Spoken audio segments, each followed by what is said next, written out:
It might help if my microphone was not muted. Hello, everybody. Um, Thought I would do an evening live draw stream. I'm working on Calvin's Instututes, the graphic novel that I've been working on forever, and just finishing up some pages here. I'm working on the coloring, so I'm adding all the shadows and the highlights and everything, so that I'm hoping to get a bunch,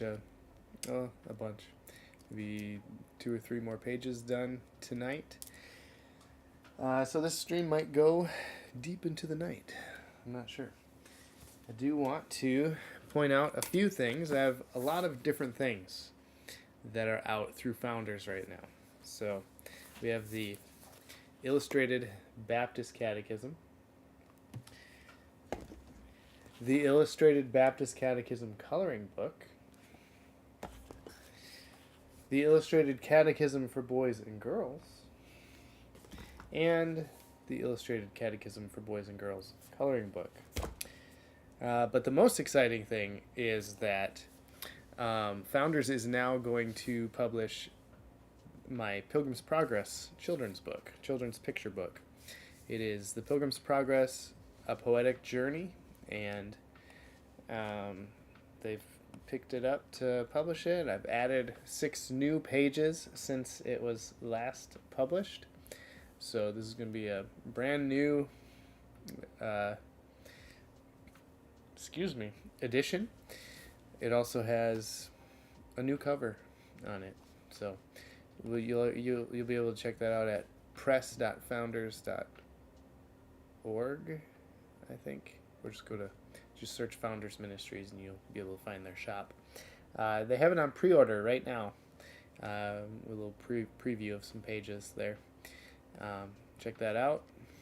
And as soon as it arrives, as far as being printed and stuff, I will have it stocked at RefToons.com. So you'll be able to head over there and pick it up along with a bunch of other RefToons stuff if you want. You can keep my wife busy with packing packages and sending them out. So I guess I will just jump into this here. Let me set these back over here. Put the dog on there. So I have these pages. They have all the flat colors laid in, and right now I'm just going in and adding the shadows and highlights and things like that. So for here, I try not to do too many like highlights unless there's like necessity for doing that, but everything has a shadow.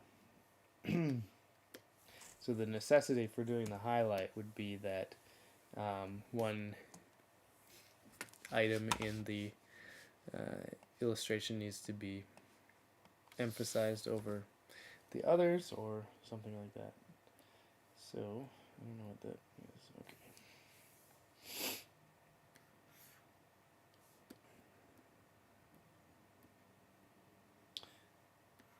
That's the black cat.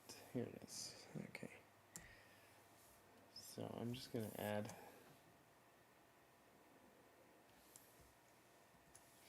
maybe I'm not.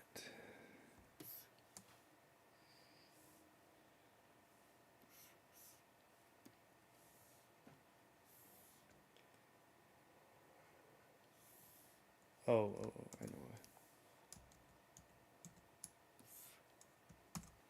I had something else selected so that it wasn't showing up here. I'm gonna just draw on his bald head.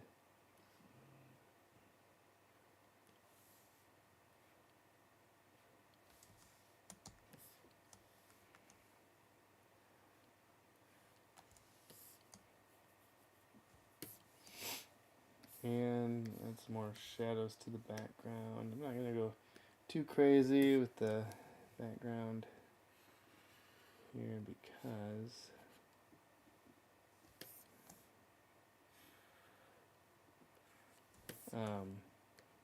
there's going to be a lot of text boxes or word balloons covering a lot of this stuff up.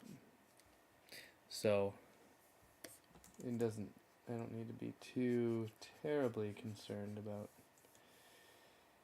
what's going on with the shadows and stuff.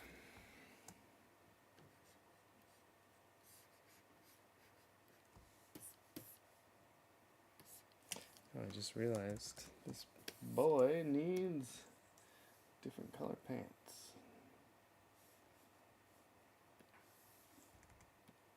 There we go.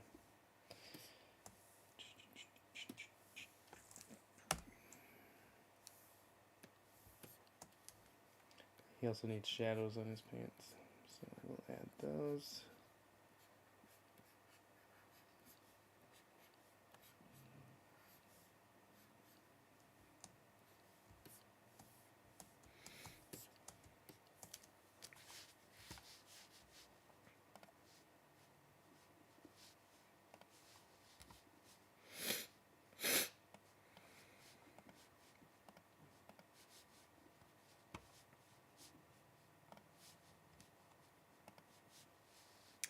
I'm going to quick set up a live stream on X as well.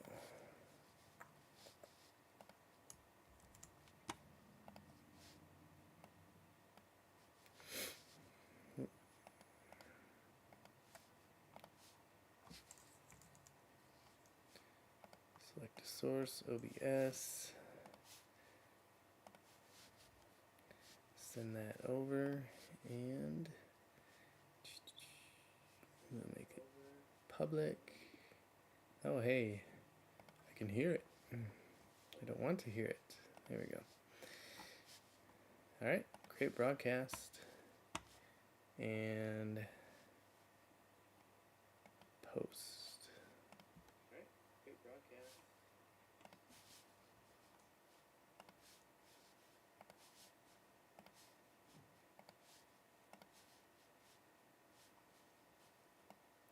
All right, so if you have any questions or comments, just throw them in the chat.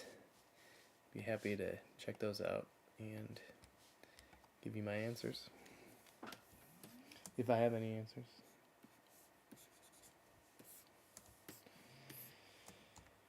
I think I want some shadows on the ground, underneath them.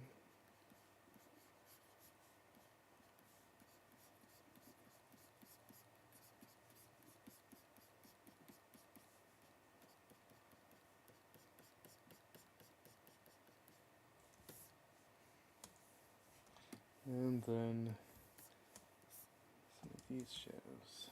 Actually, I have to do that on a different layer.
Have I tried Clip Studio on the iPad? Thomas Amos. First of all, Thomas, thanks for tuning in. And yes, I have tried Clip Studio on the iPad. I use it all the time. And I switch between that and the computer here when I'm working on this project specifically. But I love it. It's my favorite program to use for drawing. I think the iPad version is excellent. It's basically a clone of the desktop version, which is awesome. You don't get that very much with iPad apps, but it's like the layout, the menu items, everything is almost identical, and it's so good.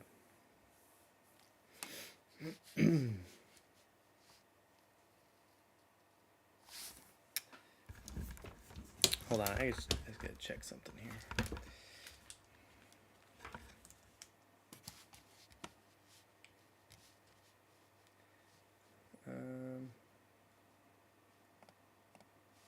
I just want to check my levels here.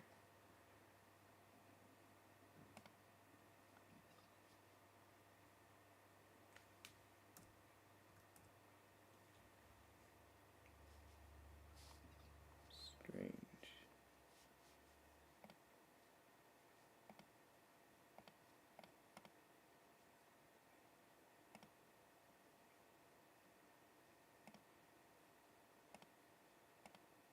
Oh, wrong one.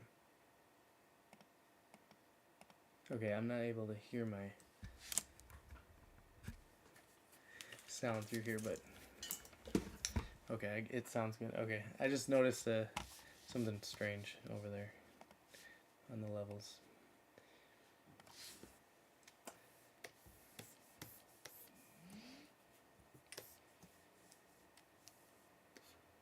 Okay.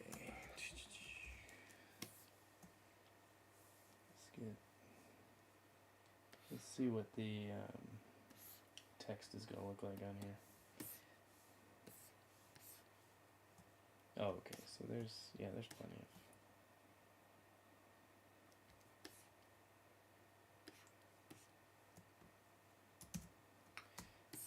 Alright, I'll call that one done. And we'll move on to the next one, which is not that one. That one's done, that one's done. It's done. Alright, so I'm saving these as single pages here. But I'm saving them in chapter 4.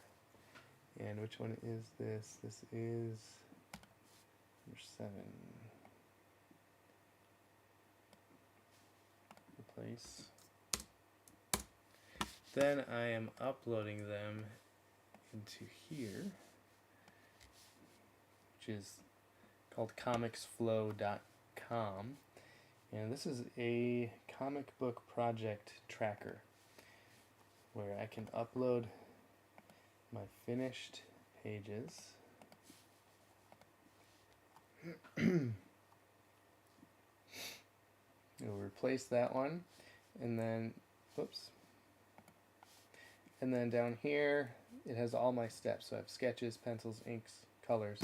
Colors are complete, so I can click done, and that fills in one of these screen squares up here.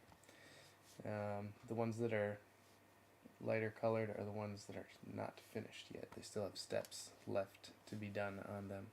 But I can go, what's nice is I can go back in here.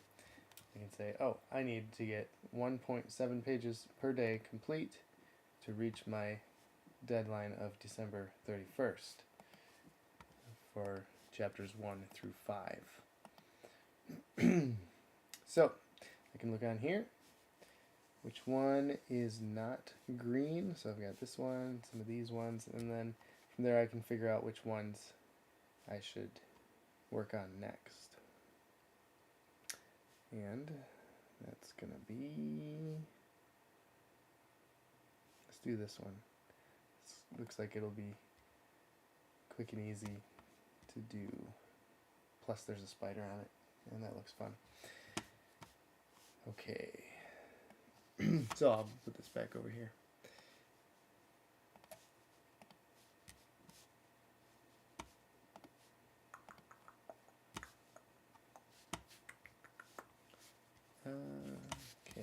now I just need to find that one. Pull that one up.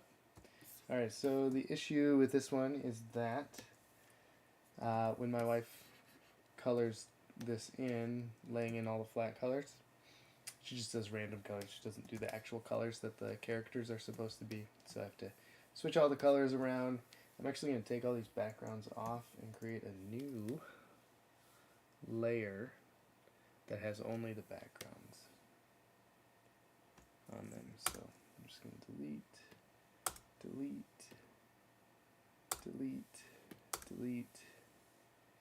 and that one I'll leave because it's part of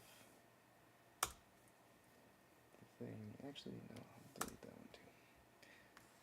Oh no. Okay. I'll leave it.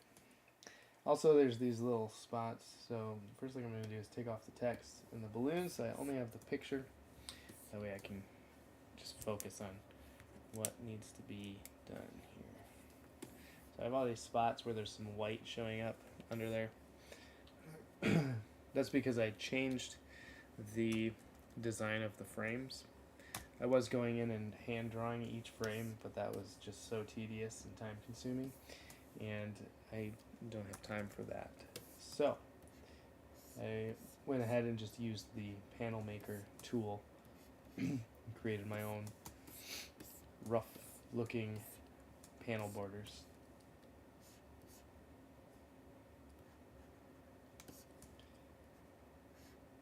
Okay, so we're going to use the same color. So now I just need to... Actually, what I should do before I do any of this is just change the colors first to what they're supposed to be. And first, so that I don't get anything mixed up, I'm going to turn him that color, because I know that if I do the right color on him, it'll get all messed up, and I don't want to apply to connected pixels only. There we go. And then that, so it's doing a universal fill, so it's filling everything that has that color on it. Calvin's vest, that color is already the color that needs to be. Alright. Skin color, beard color, and his pants look like they're the right color already, but yep. Yes, they were. Oh, his teeth need to be white, actually. And that's the tongue color, which is good. Okay, now the kids. So he's going to be that. What? Oh.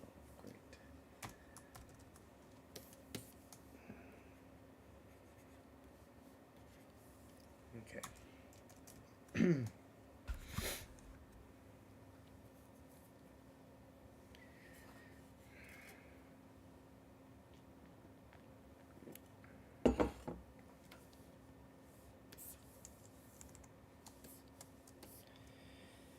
And I don't want that guy's clothes to be so dull looking. Oh. First let me change her colors there. And that person, I should change that person to be like a greenish color.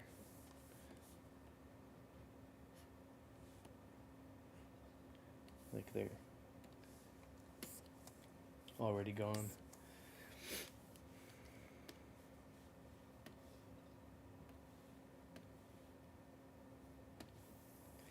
Okay, and her glasses need to have white.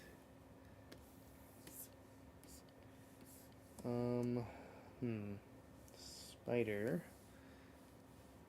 Not sure. Let's do like a... Let me do a search for like a tarantula type spider.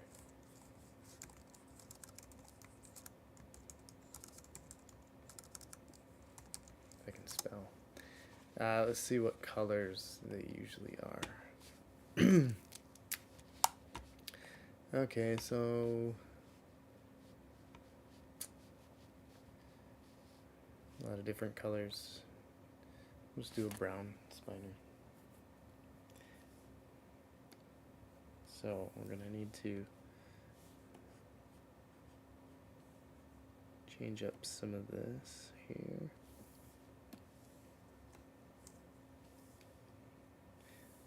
Oh, we could do like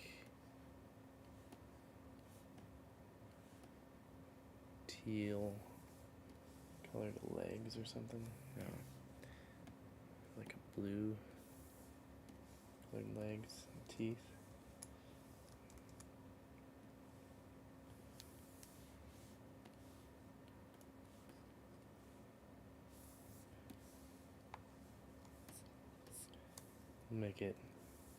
We'll make it kind of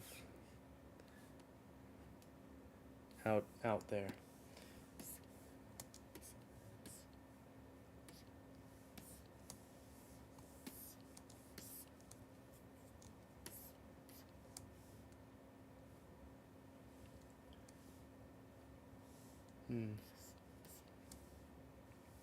Alright, this guy's heart is all rotten. That's gonna have to be green, so we're gonna switch his shirt. Oh, wait a minute. Let's make these that color. Make him. I'm trying to think what color's gonna. Well, actually,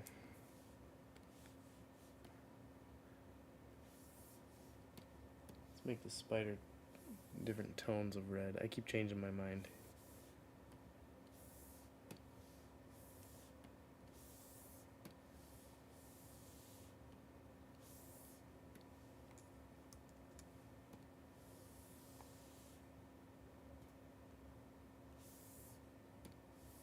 There we go.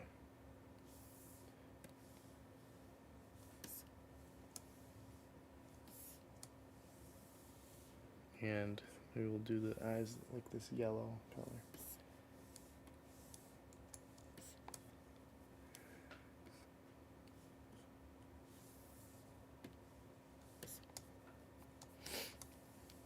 Okay. So now it's gonna be like that.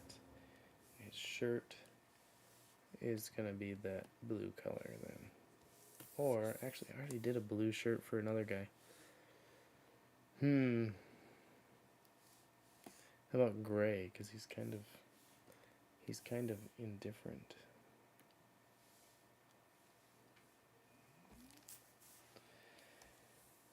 And we'll give him black pants.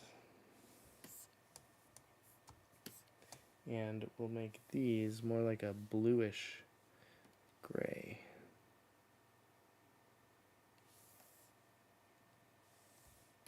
There. That's better already, I think. Oh, this guy's missing a spot on his hair. I don't need those anymore. Spider-Man colors. Red and blue and black. I didn't think about that. Maybe it was just subconscious that I did that. It's been so ingrained in my brain from pop culture that I think of Spider-Man colors when I think of what color a spider is. How sad is that? Or amazing. Spectacular.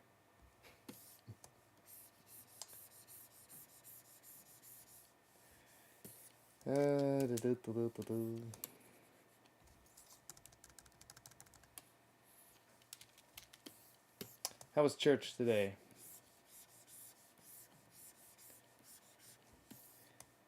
My church service was excellent.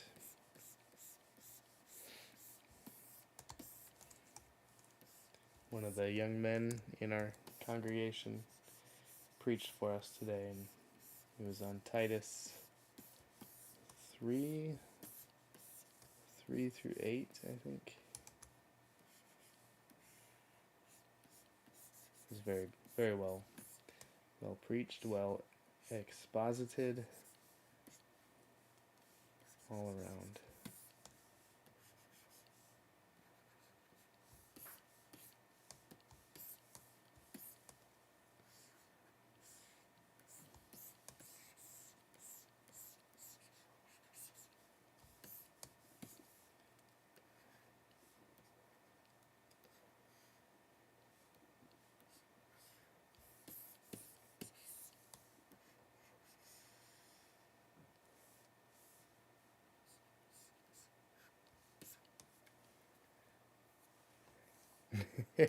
Not a cultural connection to be ashamed of.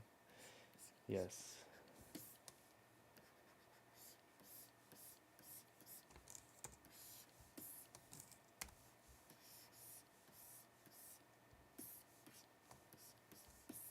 Spider-Man was always one of my favorites.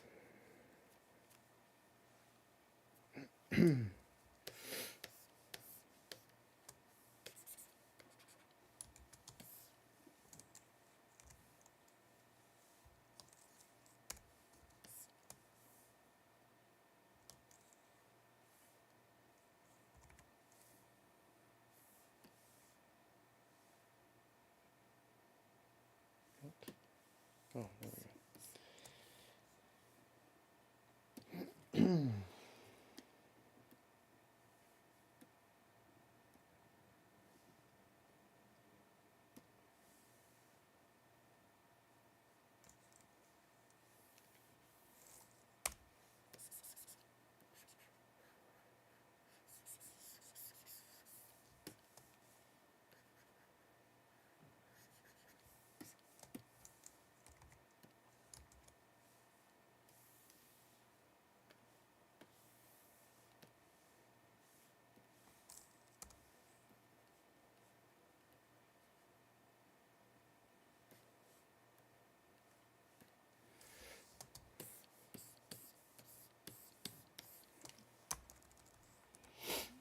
All right.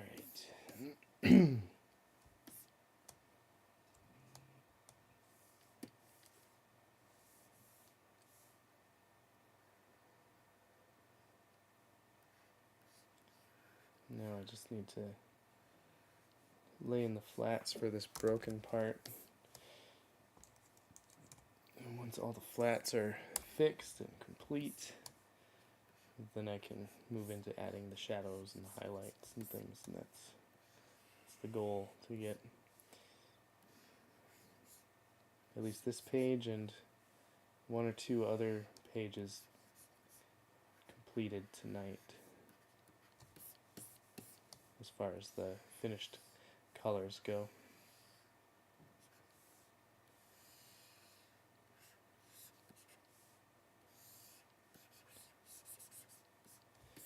Then I can turn it into P&R Publishing, and they can get that first little booklet out as I work on the next 5 chapters.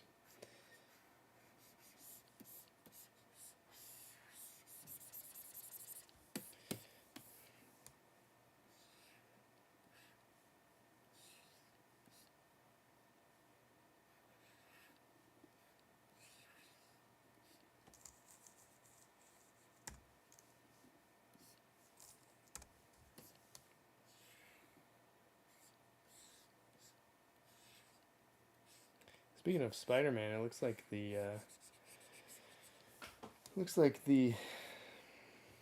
universe that Sony has tried to create is getting canned. So it looks like this Craven movie is going to be their very last attempt at creating some sort of Marvel Spider-Man universe of their own, which, if I'm honest, I don't think it worked very well at all.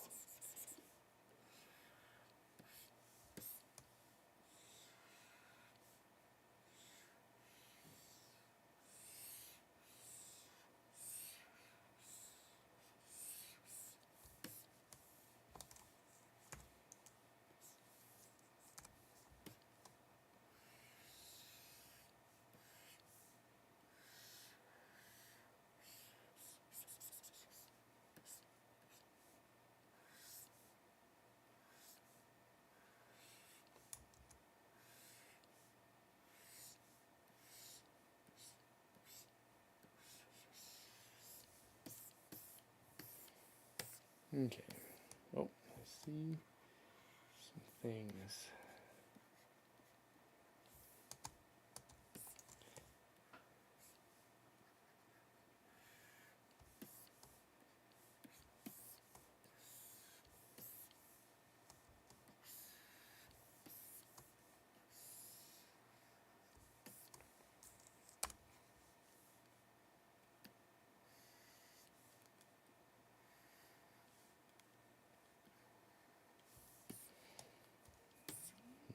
Mm-hmm.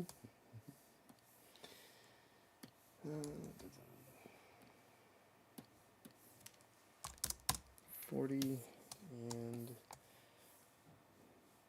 it is shadow time. Bloop.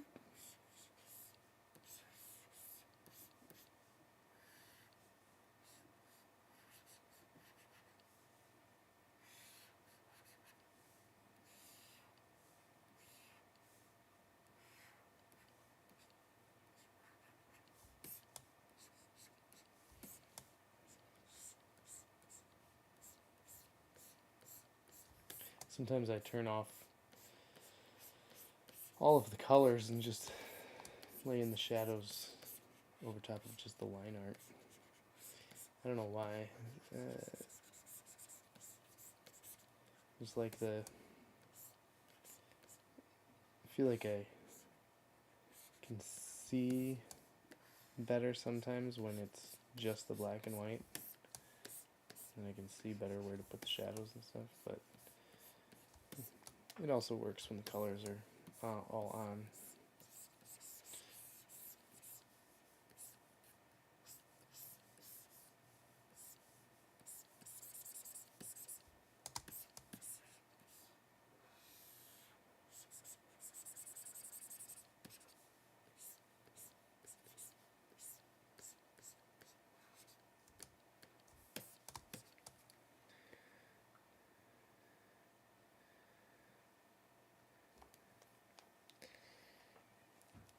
Oh, you haven't watched any superhero movies in a while? Oh, Spider-Verse was the last one. Yeah. I've not, like, all the superhero movies that came out after Endgame, I just was not interested in. Oh, you thought Wild Robot was really good?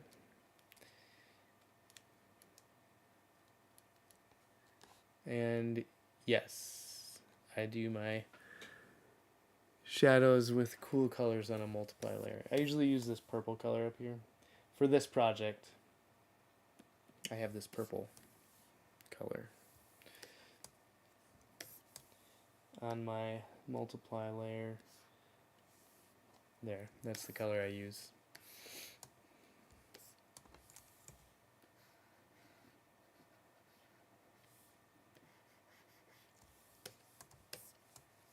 Sometimes I just leave it like this, and then I don't change it until I'm completely done.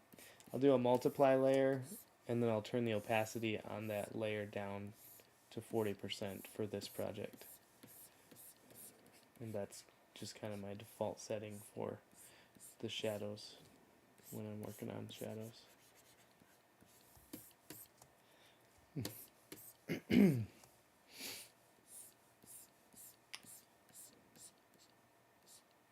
I take it you do art as well with all these very specific questions, art-related questions.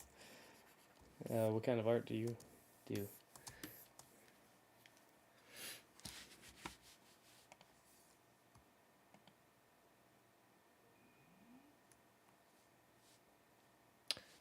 Oh, I guess I can just look up your profile. Sporadic devotional cartoonist. Excellent. Oh, awesome. Very cool.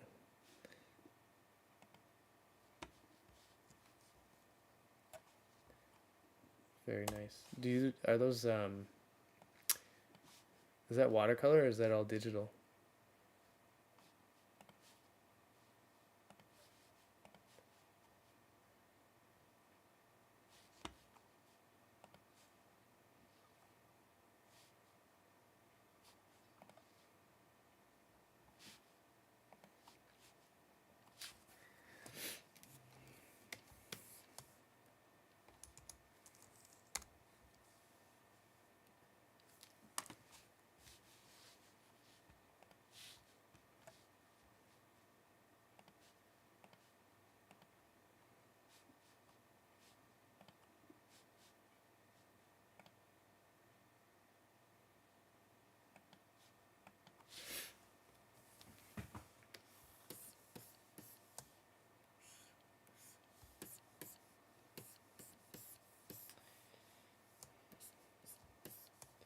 Yeah, the multiply layer is like a kind of a lifesaver and a time saver.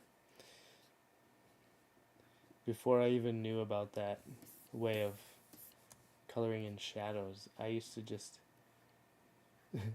it was super tedious. I would just find a darker color for each color that was on the person, and I would color that specific color as the shadow for each different part, so it would change. So I would have to switch colors when I got to the skin, and I'd switch colors when I got to the beard. So for a lot of my earlier projects, like 2016 and earlier, probably, I used to color like that. It was bad.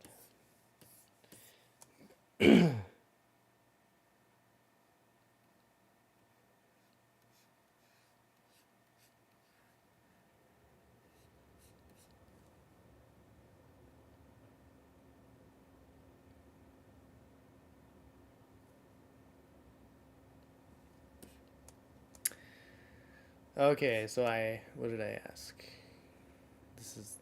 Must be a delay or something. I asked if you do watercolors. It varies. I like brush pen and watercolor a lot, but it's so much faster and forgiving drawing digitally. I've been using Clip Studio on an XP pen digitizer on the desktop, but Procreate on a vanilla iPad. I'm going to have to give Clip Studio a try on the iPad. Yeah, I really like Clip Studio on the iPad. I also use Procreate on my iPad.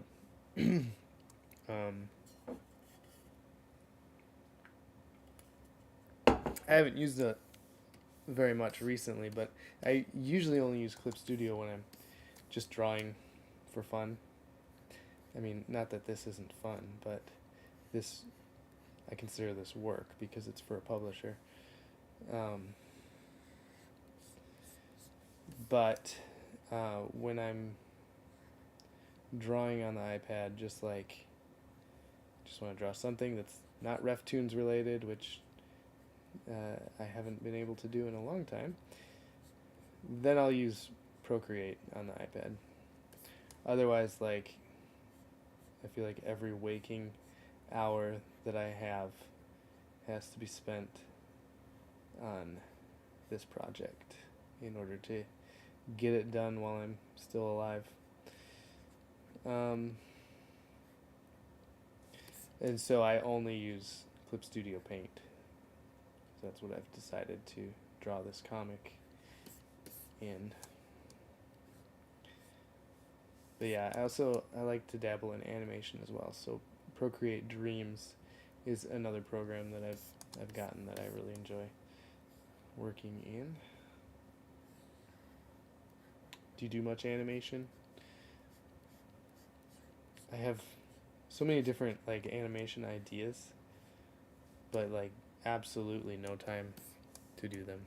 And also, how do you like your XP pen drawing tablet? I was actually looking into XP pen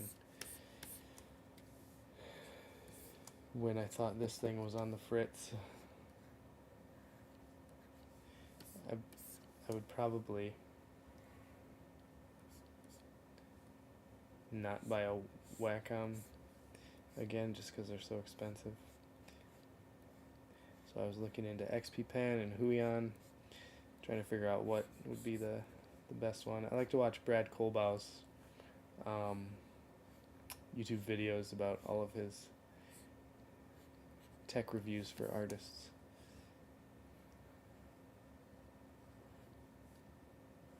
Those have been super helpful for me.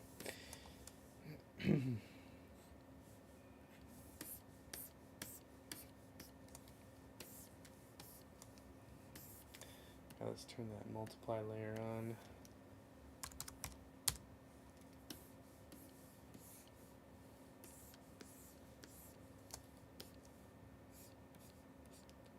Oh, Calvin is so frustrated.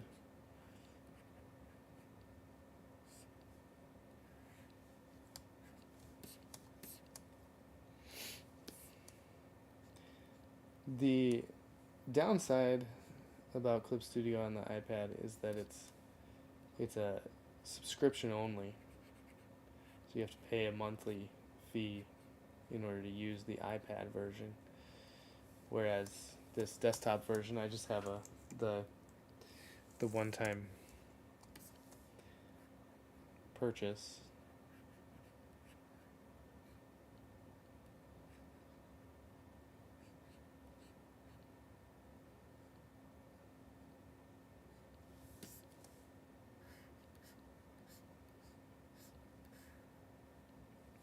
Actually, funny story, or maybe not very funny, but I do have, I believe I have the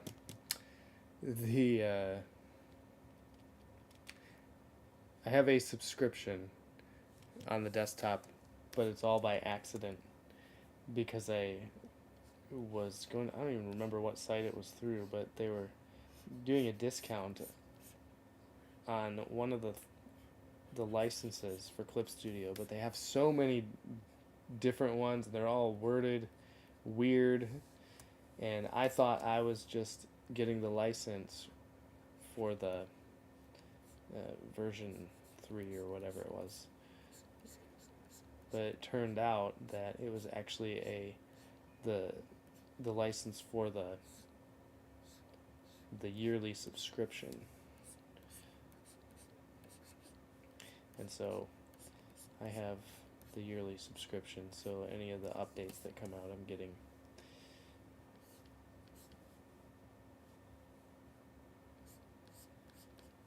I get all of those. But it was all by accident. I actually contacted the company and they gave me a refund because I told them I was not looking for this one. I was only looking for the one-time payment one. And they're like, "Oh, sorry." So they refunded me, but there was no way to get rid of the subscription, so I still have the subscription until it expires, I guess. So that's all just to say that their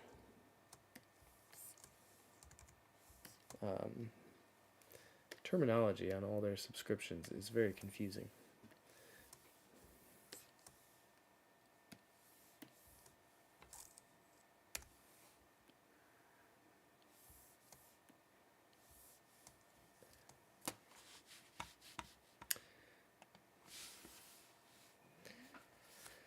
Okay, Thomas, I see your next comment here. I haven't really done any animation. The XP Pen Pro 16 is a great device. I got it for $350.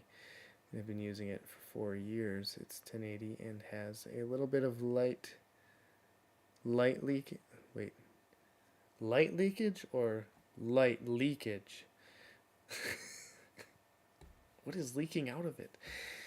But drawing on it feels way more natural than on the iPad. Okay, cool. How's the pen on those? Is it like it's thinner pen, or is it thick like the Wacom pen?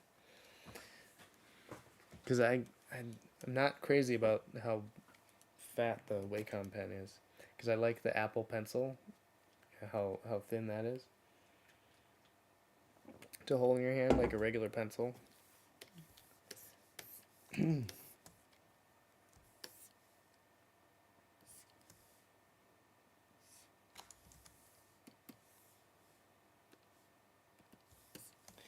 But if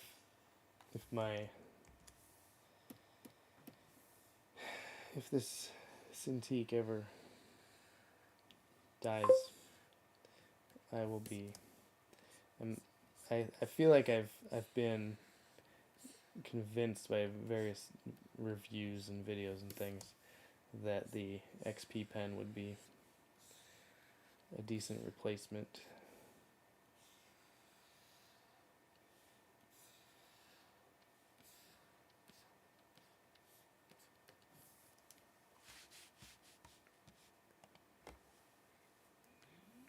Oh, the backlight kind of bleeds out of the bevels just a little bit. Okay.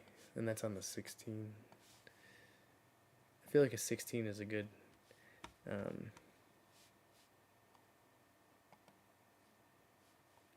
Okay, so I've got a comment over on YouTube here. I'll put that on the screen. I don't know why I can't get these Twitter X comments to show up so that I can put them on the screen. So, and I just turned my sound on and heard myself. Yoshiost on YouTube says, did you get the tablet with 165 hertz frame rate? Are you talking to me or are you talking to Thomas? You can consolidate and move over to Twitter. No, you can stay on YouTube. That's good. It brings up my watch time. Oh, whoops. I'm clicking on things and everything's popping up on the screen. Yeah, you can stay on YouTube. I've got both things open. It's just that Twitter can't see the YouTube comments and YouTube can't see the Twitter comments, and so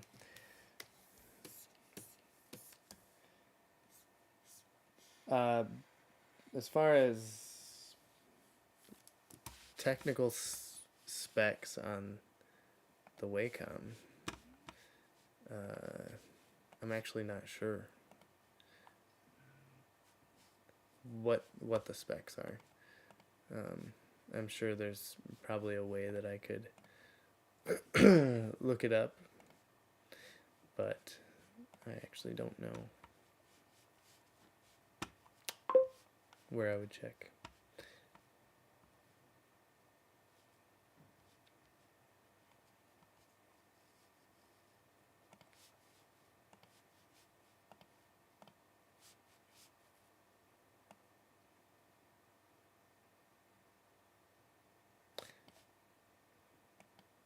Important product information.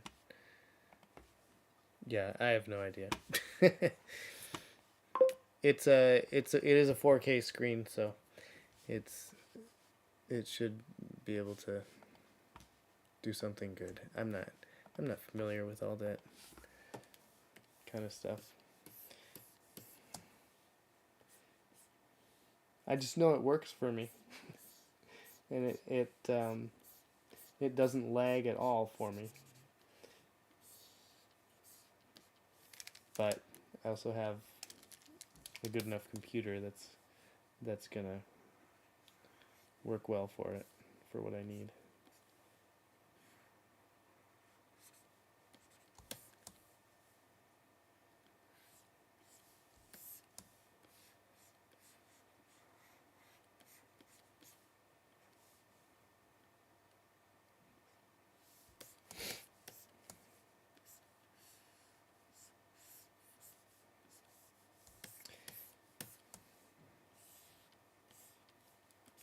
But I'd like to get back into just drawing in my sketchbook with my brush pens and Copic markers, some watercolors and stuff. I actually have I have something sitting in my scanner that I keep forgetting about, and I need to actually finish that. It's like an ink wash of Spurgeon as like a sailor.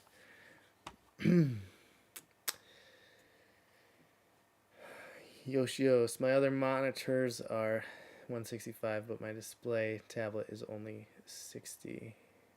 Oh, okay. I'm on a Mac. Where would I find that information? Would it be in my settings? Now you got me curious, and I'm going on a rabbit trail, but I'm gonna find this out. Displays, maybe. So, well, I'm sure my displays are pretty. Oh, oh. Okay. So, which one are we on here? Oh, it doesn't tell me. It tells me what the refresh rate is for my monitor, which is an Asus ProArt monitor. It's set at 75 hertz. I don't know if that's good or bad. And I click on it, and it only has the options for 75 or 60 hertz.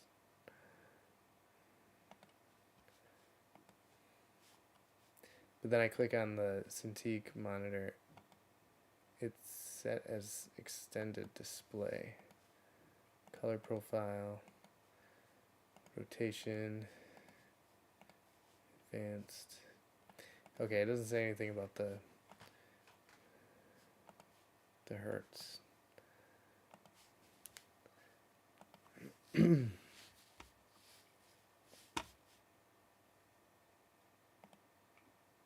Apparently, if you have the later models, you can use 120 hertz.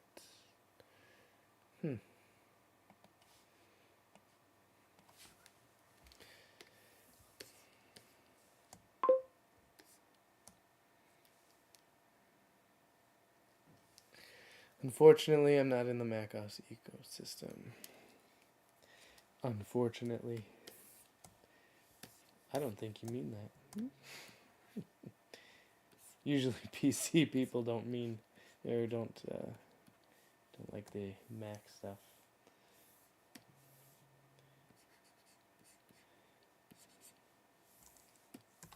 Well, I'm in both worlds because my computer at my day job at work is what is it? It's a Dell. What is that? It's on the tip of my tongue. I'll think of it. But it's a PC.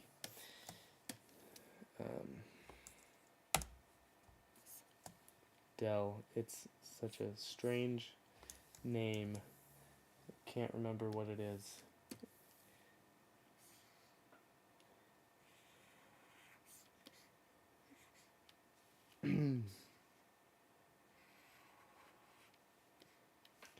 And actually, I started this job in September and I had to get familiarized with the Windows environment. And now that I'm familiarized with it, I'm accidentally pushing the wrong buttons on my Mac now for undoing things and things like that. Latitude XPS. No, what is it? It's a Dell. It's a brand new. I feel like it just recently came out. Dell desktop. I think it's a gaming one. I don't know. They bought it for me. Brand new.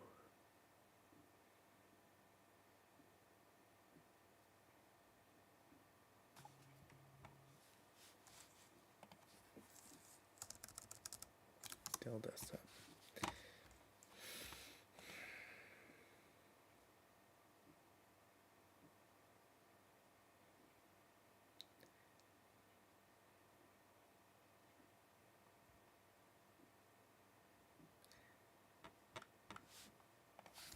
It has a clear side on it with like lights inside that I can turn on.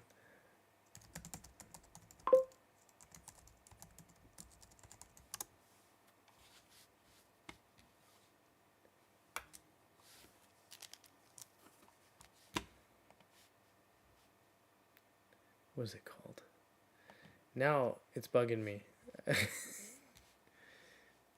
You guys.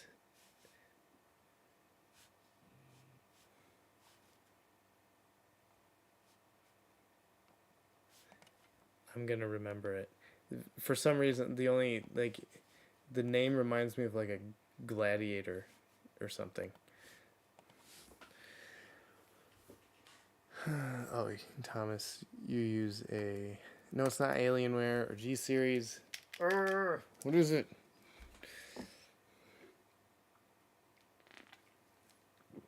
It's on the top of my head. Top of my mind.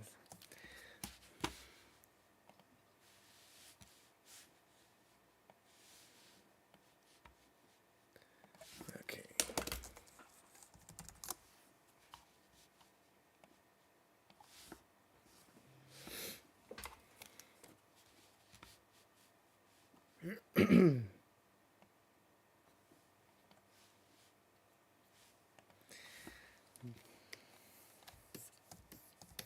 Oh well.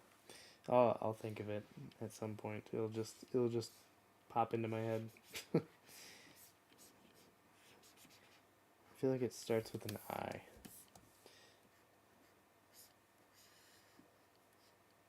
I know it has a GeForce graphics card in it because when I turn the lights on the inside, that's all I can see in big letters. GeForce, with a bunch of numbers.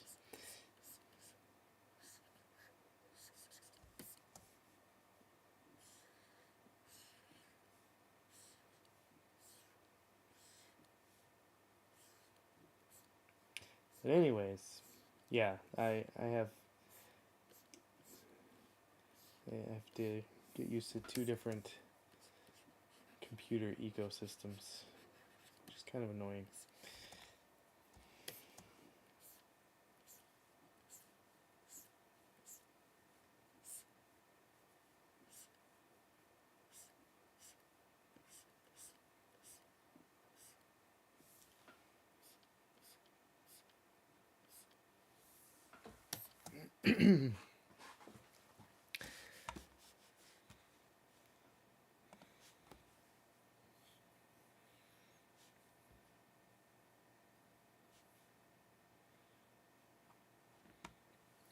Oh yeah, it all comes with the territory using multiple operating systems. Try to match them to feel as similar as possible. Yeah, that's hard. What I don't like, the main thing that annoys me with the difference between Mac and the PC Windows computers is the absence of the command key on the Windows computers. I find that button and the annoying, like it is so annoying to me, accidentally hitting the Windows button thinking I'm pushing Control or Option or something, and then all of a sudden my menu pops up. That's of all the things I could be annoyed about, I feel like that's the biggest one for me. That just irks me every time it happens.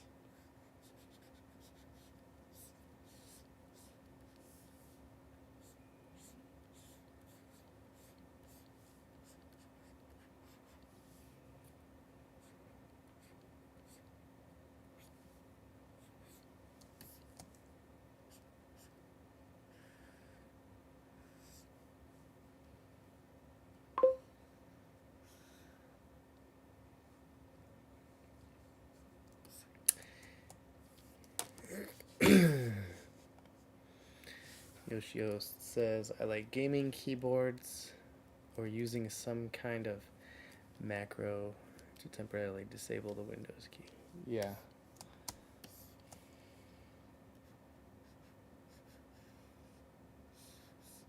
That's the other thing with the Windows computer. I had to download programs in order to be able to see thumbnails of my files, which I thought was really weird. Because Mac, it just automatically shows you the thumbnails. I don't know why that's not just automatically integrated. It seems really silly to not have that. Because with my work, I have to rely a lot on being able to see the thumbnail when I'm looking for files, because it's dealing a lot with like image files.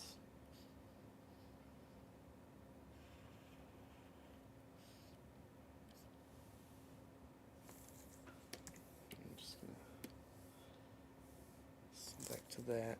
I don't have to be so careful. There we go.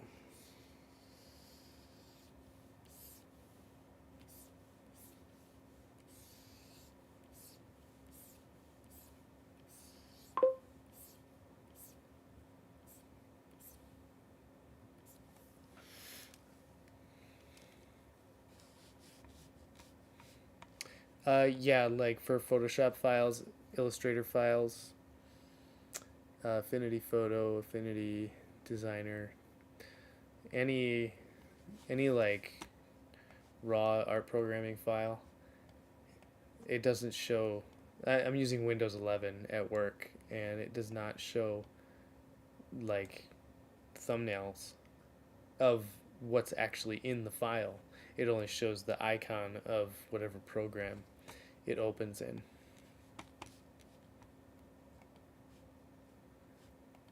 Yeah, I use extra large icons, and that's helpful in Explorer. But I had to download this like toolbox or something, Windows toolbox or something like that. It had a way to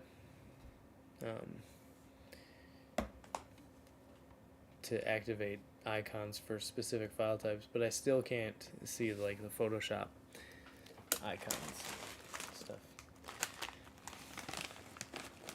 I'm gonna take a little snack break here.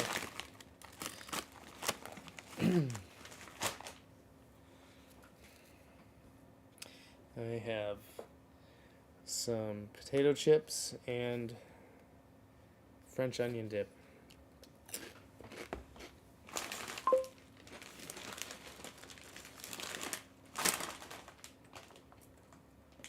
Probably one of my favorite unhealthy snacks.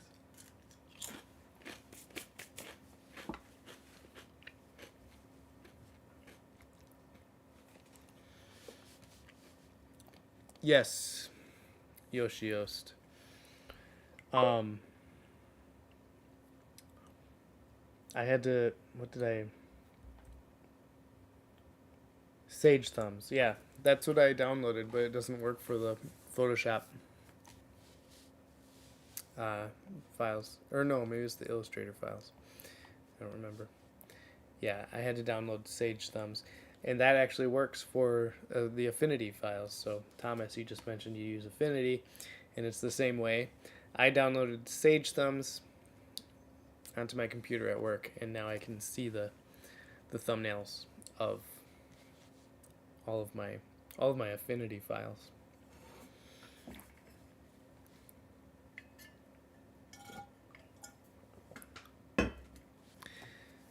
I'll be right back. I need to get some more water in this.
Oh, that camera's a little close.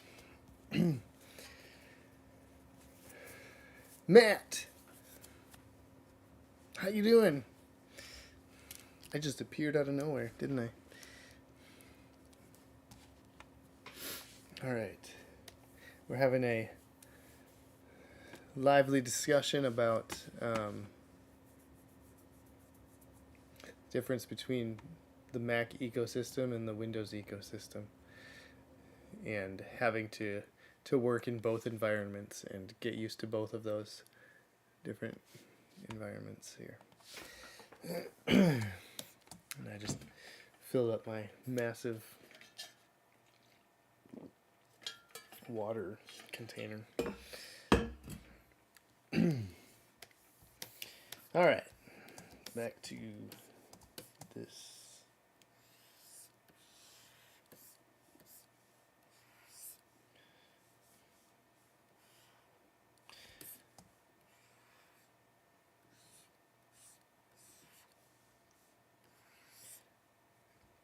So yeah, Thomas, if you get that Sage Thumbs program, you should be able to see the thumbnails of your Affinity files.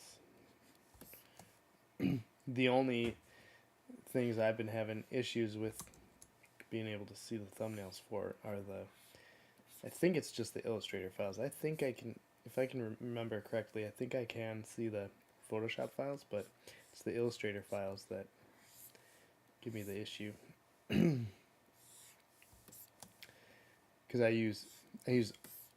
feel like I use every single program, every single art program at in the office at my day job.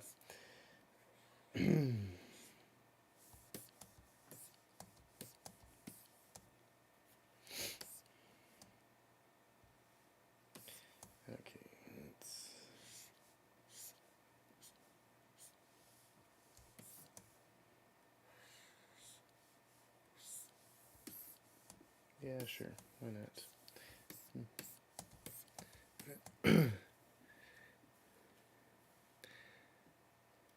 Speaking of Illustrator, do you use the quasi-vector function in Clip Studio?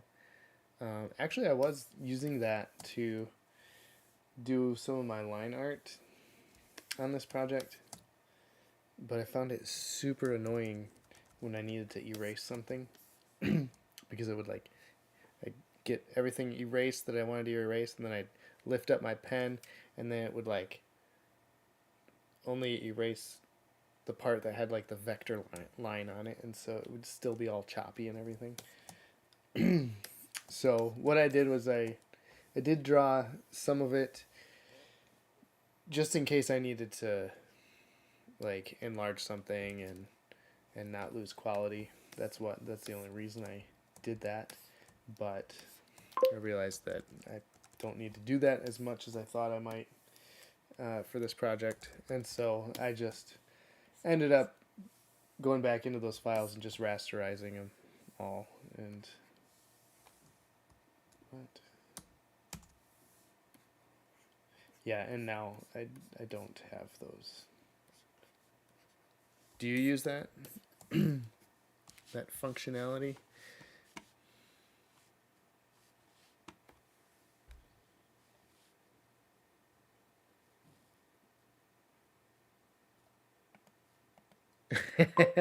Did you also try to use Mystic Thumbs alongside it? Will it explode? I don't know, but worth a try. I tried to download Mystic Thumbs and it did not do anything, so I deleted it. Sage Thumbs worked better. Oh, Mystic Thumbs?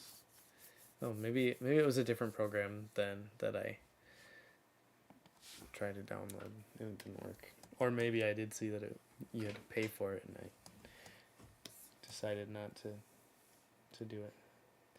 I don't know. I just know that Sage Thumbs works. And I'm on the wrong layer.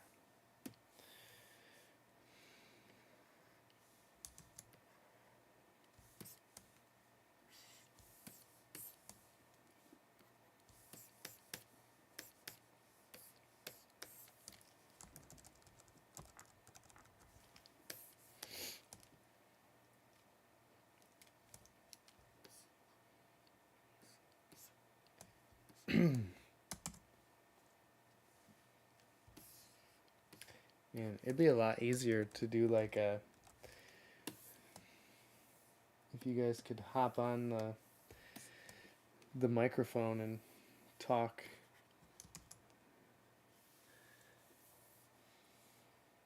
I don't even know if that's possible.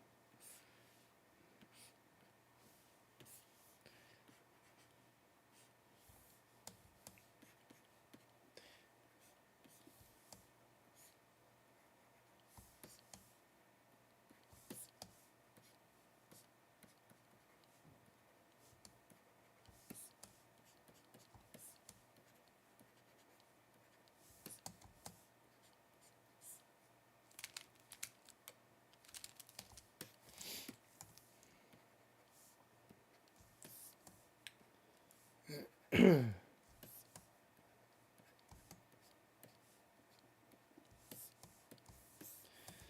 between today and yesterday, oh, hold on, there's more. I'm not seeing. Twitter X doesn't make a noise when you post something. So I didn't realize. Yes, there are a lot of cool line art tricks with it, like changing the thickness later or erasing part of a line past a junction. Maybe start a public space on X.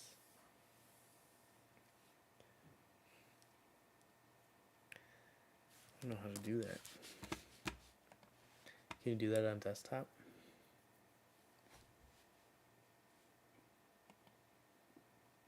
Oh no. Oh, I just... Oh, I'm gonna do that as pop-out chat. That's weird. I left the chat page and then I came back and all the chat was gone.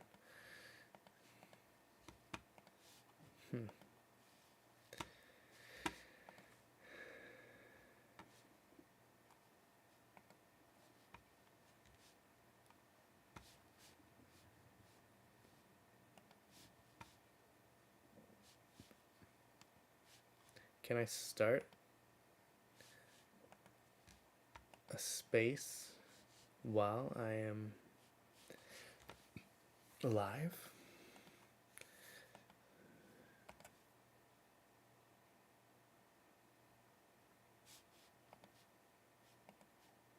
I don't even know where it is. Is it only on the mobile app?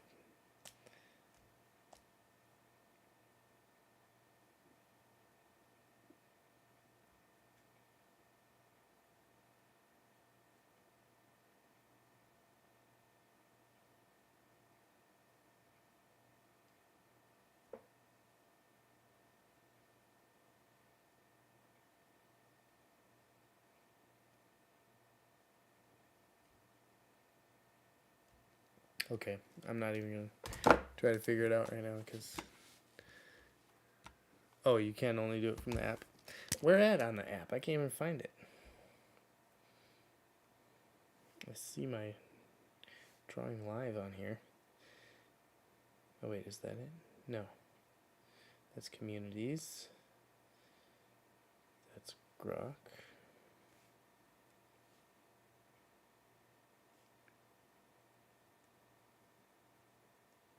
Oh, spaces. There we go. Check out spaces.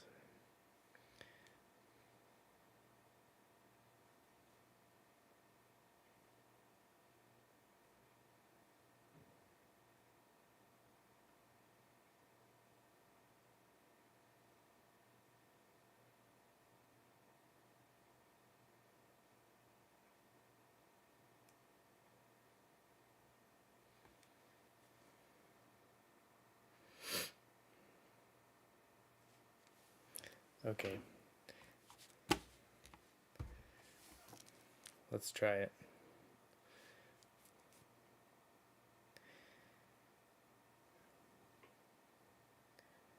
What do you want to talk about? Create your space. Okay. So let's do a space in correlation with the live video.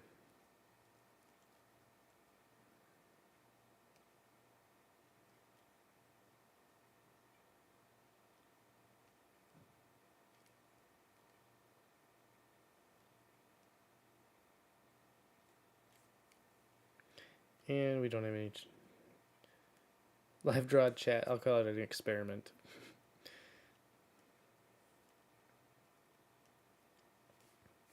A live draw chat experiment.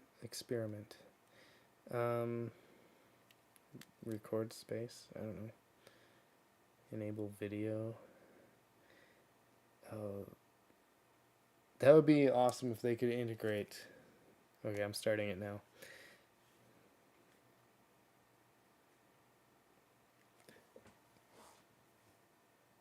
Oh, I'm gonna have to get my earbuds.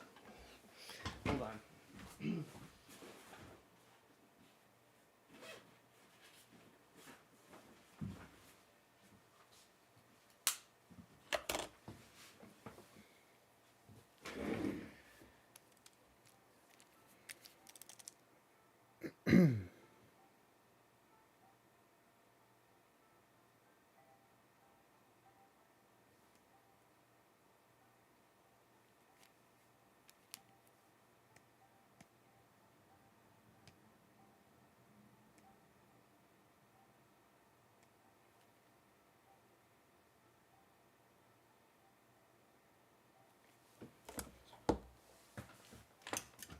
Okay. Hopefully my AirPods are charged enough.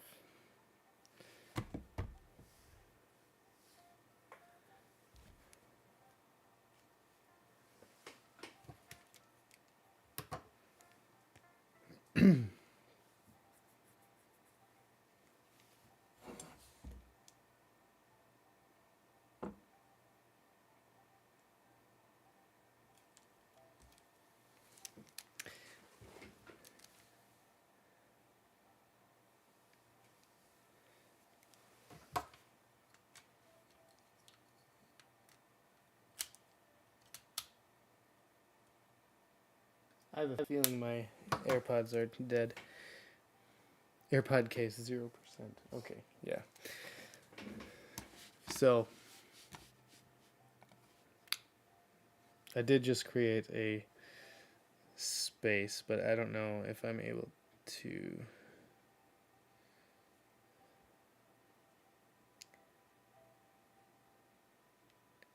I don't know if people can just join and request to talk or what, but I'll keep it open. And if someone joins, I'll turn it on. So back to this.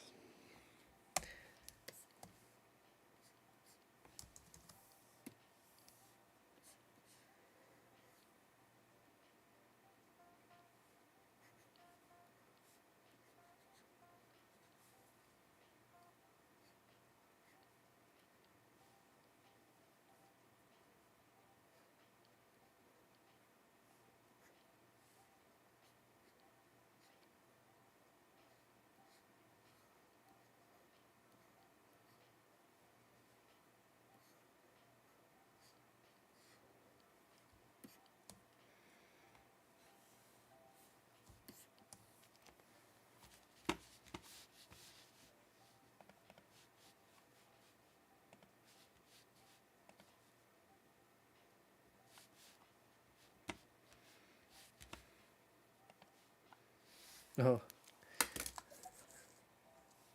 Hey, tap on an avatar to invite someone to speak and more.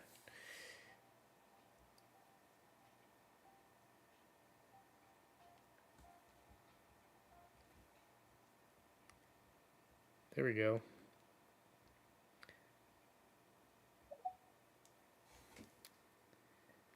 Hey, Thomas, can you hear me?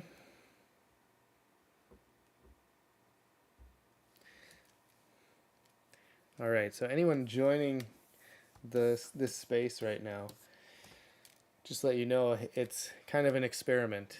Oh, you hear music. Do you hear me at all?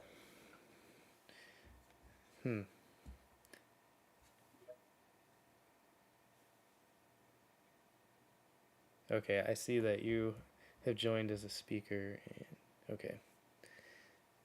So this is an experiment. I hear you. There's an echo, though. Okay, it might be.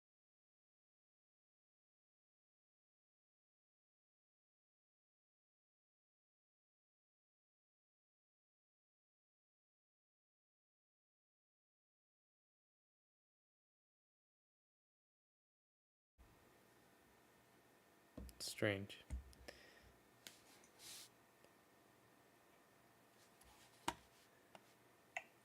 It's not really an echo. It's more like I'm hearing myself or hearing you like 10 seconds, 10 seconds after I say something. Oh, is it? Is it do you have the video playing as well with the sound? Oh my goodness, that's exactly what it is. That's what I wondered if that was gonna mess anything up with that. But I don't know. It's kind of worth an experiment, I guess. Cool. So how are you doing? Where are you from? Are you? I'm up here in Wisconsin, cold Wisconsin.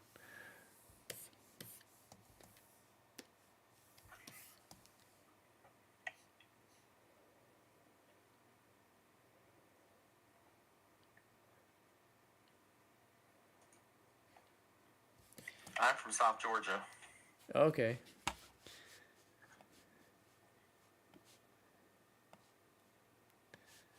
Okay. I'm trying to find. I've got so many tabs open. I'm trying to find the conversation here. Oh, okay. FlyFox Pro. What's up? Hey, FlyFox, if you want to hop into into the Spaces, Twitter Spaces, whatever it's called, we're trying an experiment. We've got trying to see if we can get that working in correlation with the live draw video, so that we can have conversations rather than just like having me look up and read the chat the whole time. Find the Twitter space and join it and request to be a speaker.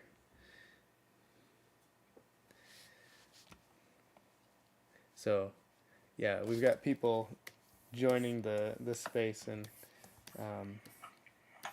just let you know this is an experiment.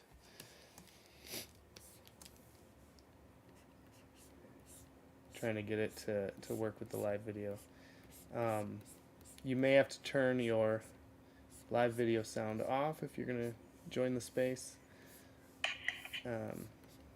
If you want to talk, just send a request to talk.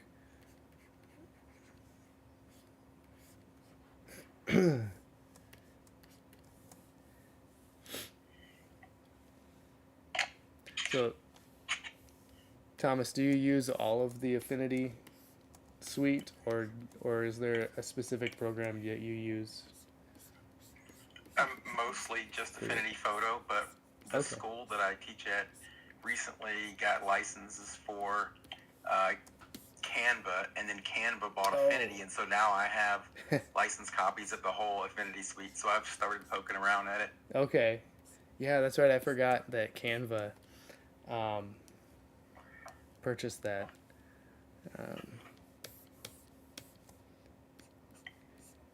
Yeah, I use the whole suite. Although, like, Designer for, like, vector graphics and things like that, there are some things that I wish Designer had, but I just have to use it in correlation with other programs. Because, like, typically I would use... Well, I used to use Illustrator before, when I had Illustrator as like the one-off program and didn't have to pay a subscription. And so I would use Illustrator to do like a live trace on my line art to make it vector lines. But Affinity does not have that feature, and so now I just take it into like this. There's this online program called Photopea or something like that, and it's basically just like a browser version of Photoshop, but you can run the vector live trace in that, and it works pretty good. So I use that for all my, like, converting my lines to vector and stuff if I need to. Yeah, I did a t-shirt design a little while back, and I had to farm it out to a friend of mine because I had no idea how to turn it into vector art. Oh. Yeah. Yeah, it depends on how many colors you have and whatnot. It's a lot easier if it's on like solid colors. It's harder to vectorize something like a photo. That's almost nearly impossible. But like as long as it has like solid colors, it's fairly easy to do.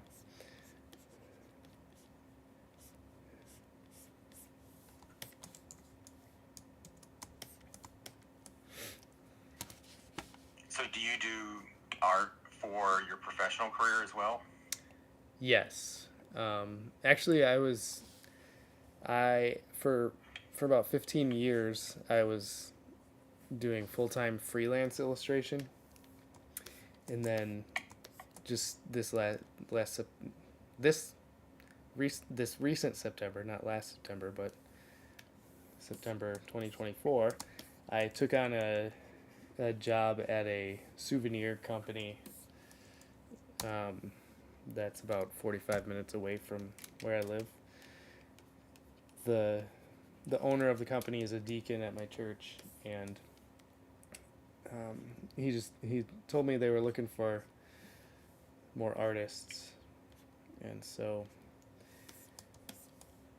I took a job with him, and now I'm drawing art for like souvenirs that you'd find at like national parks and things like that.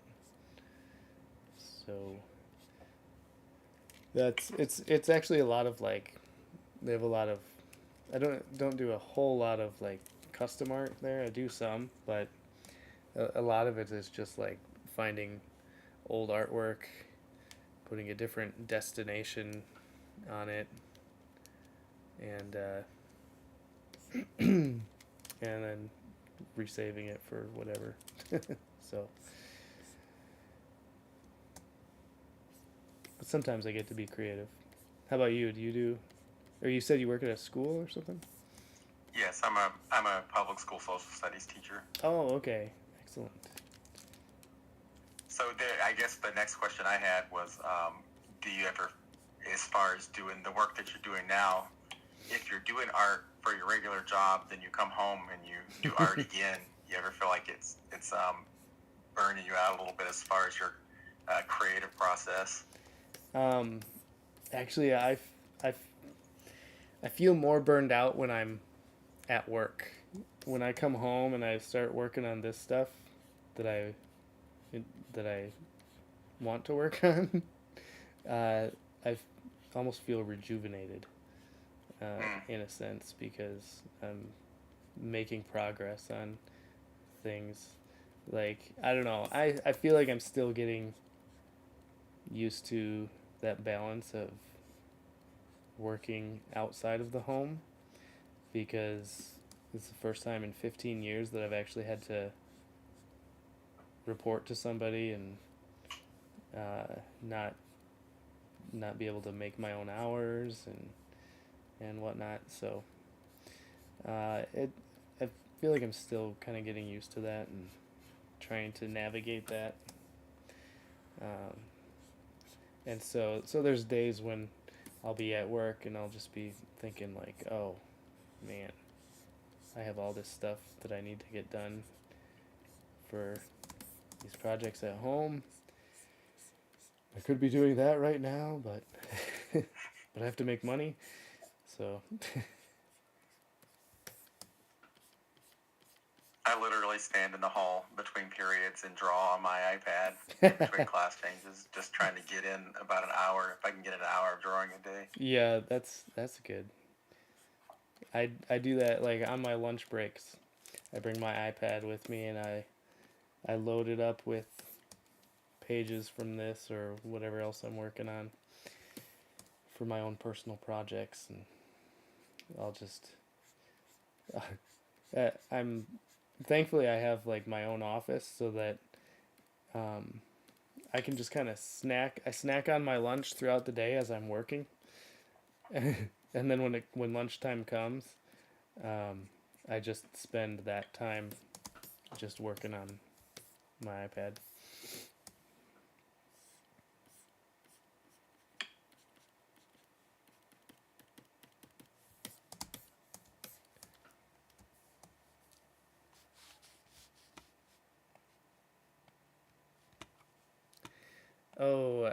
let's see. We got some comments on the Twitter chat, Twitter X.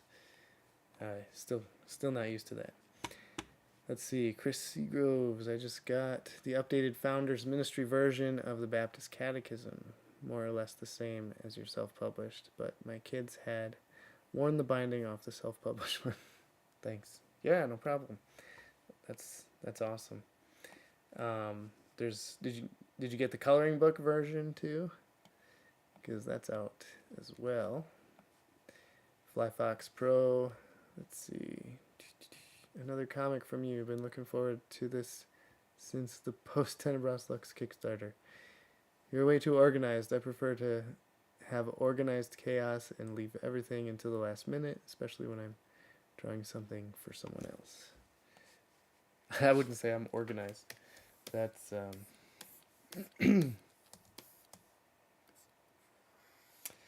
yeah. I'm more of a fly by the seat of my pants. I try to be organized, but it doesn't always work.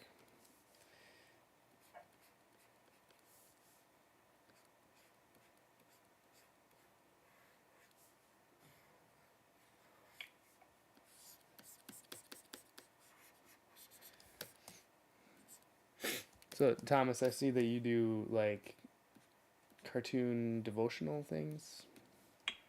I do.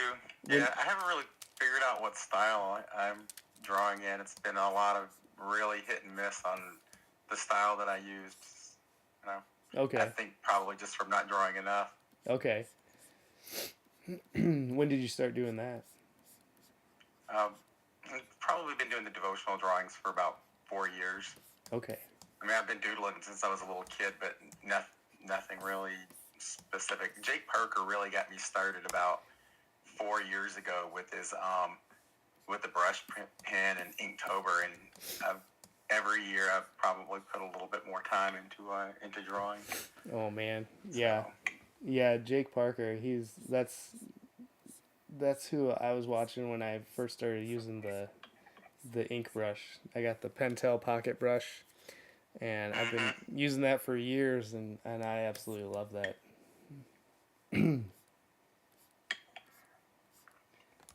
Yeah, I enjoy his channel, and I also really like watching the SBS Learn podcast, the 3-Point Perspective podcast. Yeah. A lot of good information on there. Except the last few episodes, I felt like they were just more of an advertisement for their courses. Yeah, I like Jake Parker, and I like SBS Learn. I actually subscribed to it for a little while, but I did too. It seemed like what they did was kind of repackage the same thing and raise the price. Yeah. So no offense to Jake Parker, but I didn't really see like a value proposition in this new version of it that they're putting out. Right. Yeah. That's kind of how it felt. Here's something, and I don't know if you have.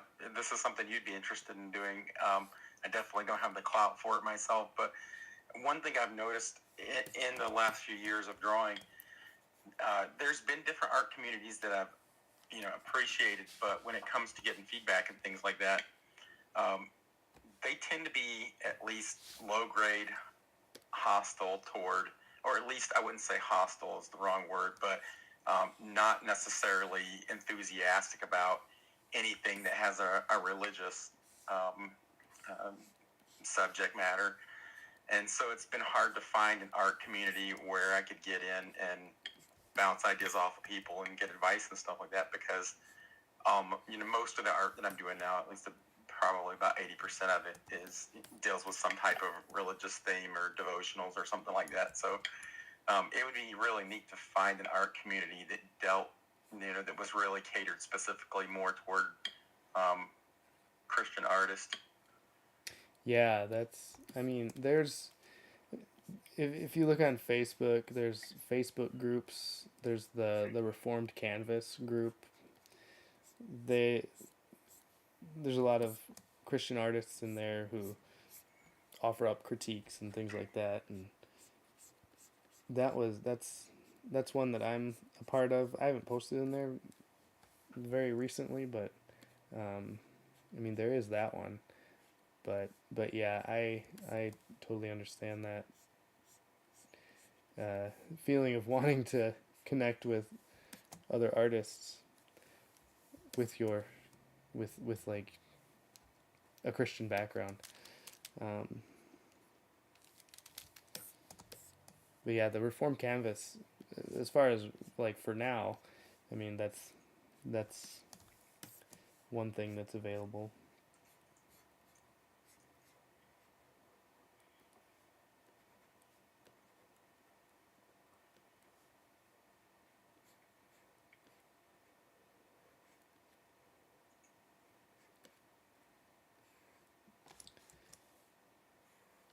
One thing I've discovered is that communicating via cartoon is harder than it seems. As far as, and one of the ideas as far as like bouncing ideas off of people is that you could come up with something that you think is really clever, and then you illustrate it and kind of put it out there, and then nobody understands what you're talking about, and you realize like it's sort of like a riddle where when you know the answer to it, it makes perfect sense, but for somebody who's seeing the riddle for the first time, it doesn't make any sense at all. And it seems like it makes sense when you put it on paper because you know what you're trying to communicate. But for somebody who doesn't know what you're trying to communicate, it can be completely confusing, and you would never know it. Right.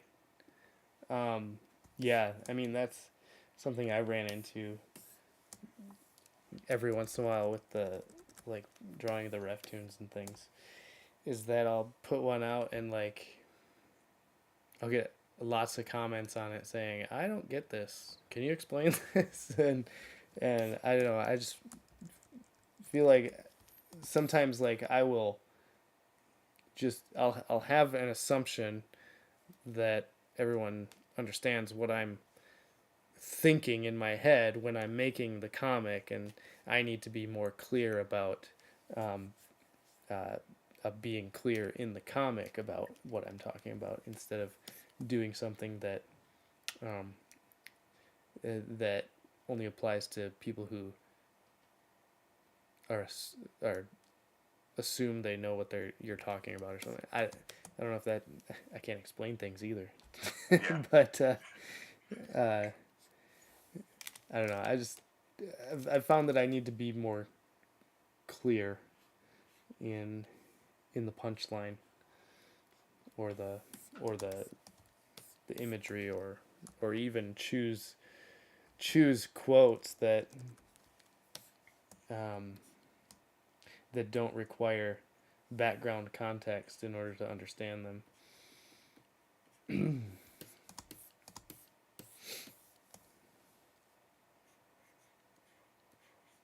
Because I've had a lot just fall flat and I don't post those ones again.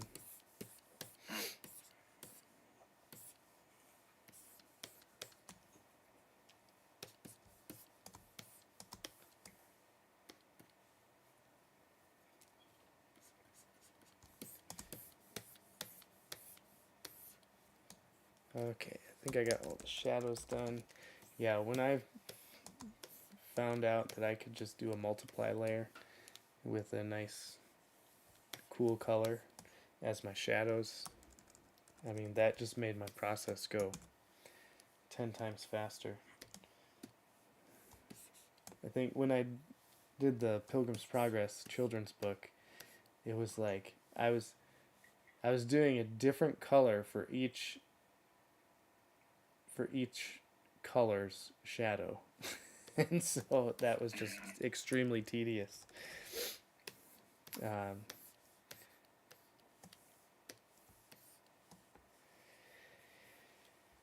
And this is just a lot quicker. Looks great. I love your style. It's like it carries enough information that it can communicate well, but it's not like overly complicated. Yeah, I sometimes I get overly complicated though. Sometimes I'll be like rendering a cartoon and my wife will come in and she'll see it and she'll be like, that looks overworked. You need to start over. Is basically the gist. You mentioned a minute ago that she does your flats for you. Is she an artist too? No, she's not an artist, but she does. I don't know if she likes to do it, but she has offered to just lay in the flats, because on Clip Studio you can use the where did it go? You can use the paint bucket tool, and it has like an overflow fill setting where it'll flow underneath the black line art. So she does that. So she'll just like click, click, click, click, click, and then use the paintbrush tool to fill in all the little dot specks that are left over and stuff. And so that just takes that process out of my hands, so that while she's doing that, I can be on the iPad sketching out another page or something. It just makes the process go a lot faster. Filling in Clip Studio is amazing. You can select, make your line art a reference layer, and then use the fill tool and set the gap closure setting. So that even if you didn't completely connect the line, it'll kind of recognize that there's a place there. And then you don't even have to pick your pen up. You can just scrub it over like these spider webs. You would have to, fill every single little gap or every single rectangle there in the spider web. You just kind of scrub the whole thing with the fill tool, and it just fills it all in without even lifting your pen. Yeah, I actually found that feature just recently, and that's been a game changer as well.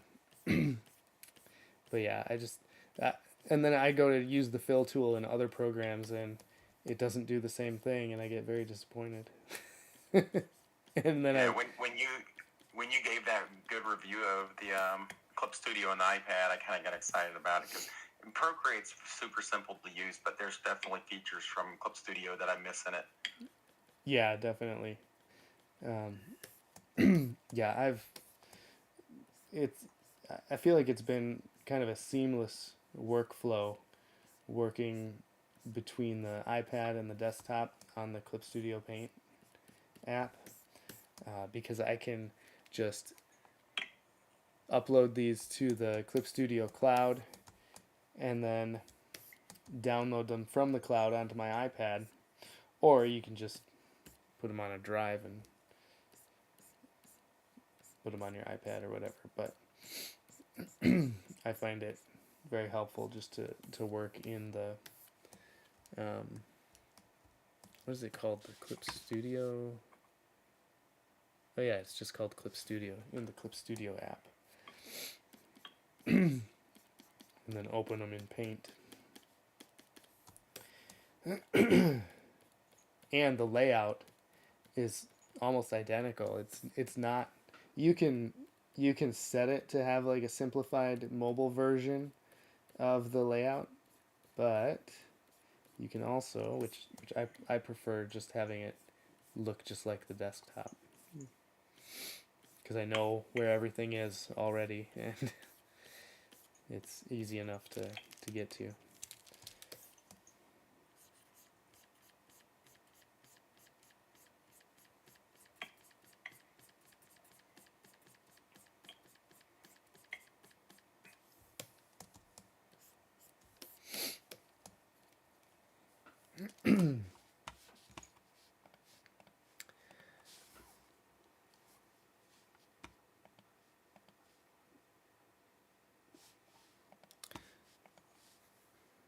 Aaron M. left a comment on the chat. Great opportunity to increase engagement, though, if you make explainers that provide the context. Not that this is about building an audience, but it's helpful. Oh, yeah. Going back to the idea of the comics not really hitting very well with people and having to explain them. Yeah, it does give you opportunity to explain it, create an explainer video.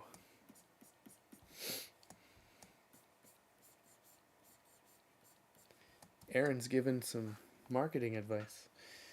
So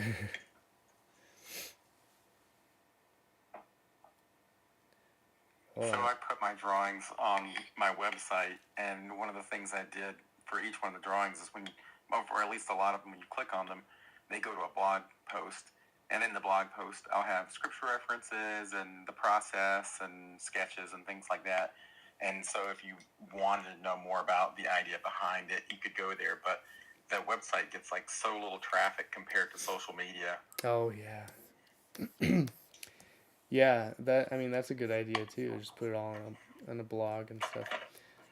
That's also something that I have done as well on RefToons.com. There's a blog, but I don't think it's very well trafficked, and I do post some of the tunes with an explanation. And then I'll send those out in like an email sometimes. Whew, these lines are getting a little tedious here.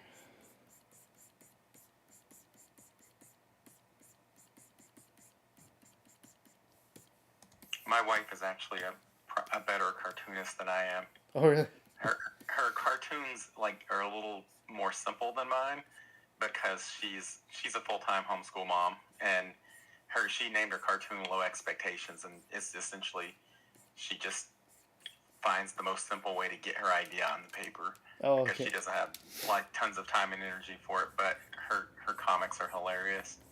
Huh. If you get a chance, look on. I think she's got a website too, but she doesn't update it as frequently as I don't update it for her as frequently as I should. Oh. But if you look on Facebook, she's got a page, not a group, but a page called Low Expectations. Which is the name of her comic, and it's mostly deals with family life and homeschooling and things like that. Yeah, that's funny. I'll check that out. I'm gonna write that down. Her picture, if you're looking for the page, is she's reading a book and she has a pipe in her mouth. Okay. She's riffing off of a C.S. Lewis picture. Right. All right. I'll look that up afterward. With that little plug, I gotta go because it's actually about 40 minutes past my normal bedtime. Okay. All right. Well, thanks for being a part of this experiment with me. Yeah, it was a lot of fun, and I appreciate your work, and God bless you. Thank you. You too. Have a good night.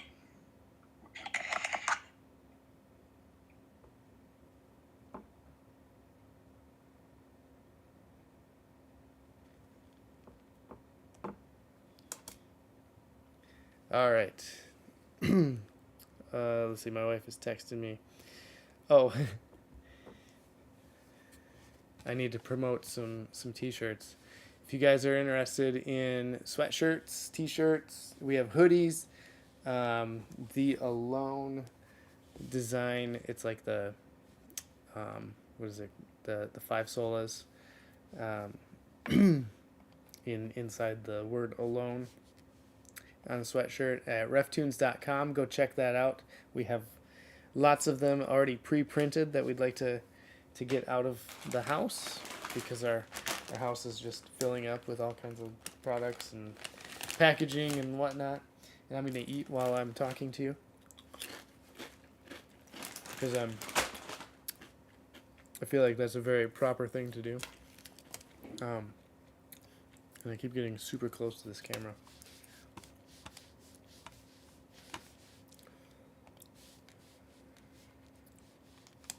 All right, so that was a fun experiment. So we're doing a live drawing right now, but I did a Twitter Spaces alongside it, so that people who are commenting on the Twitter could kind of just join into the conversation. So that was excellent.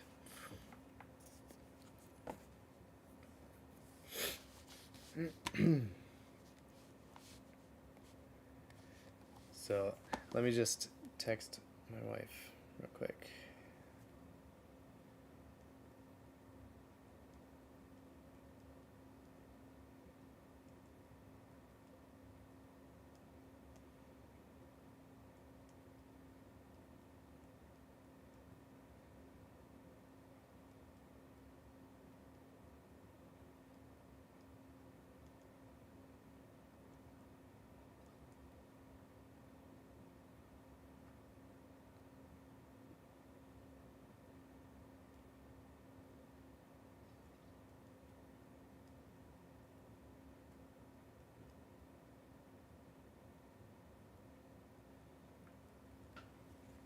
All right.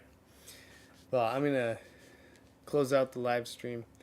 I just want to thank you all for tuning in.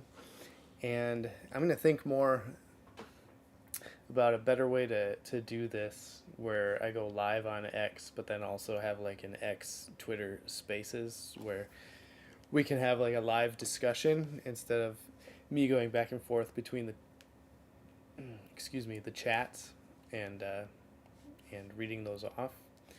I mean, I could still do that, but it'd be a more lively discussion or lively chat, live session, if we can have actual conversations out loud. So thank you all for tuning in. Thanks for all the great questions. Aaron, Flyfox, Chris, Thomas, and Yoshiost, OST.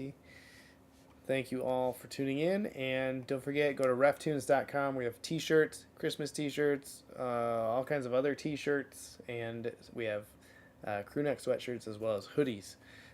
So go check that out, and I will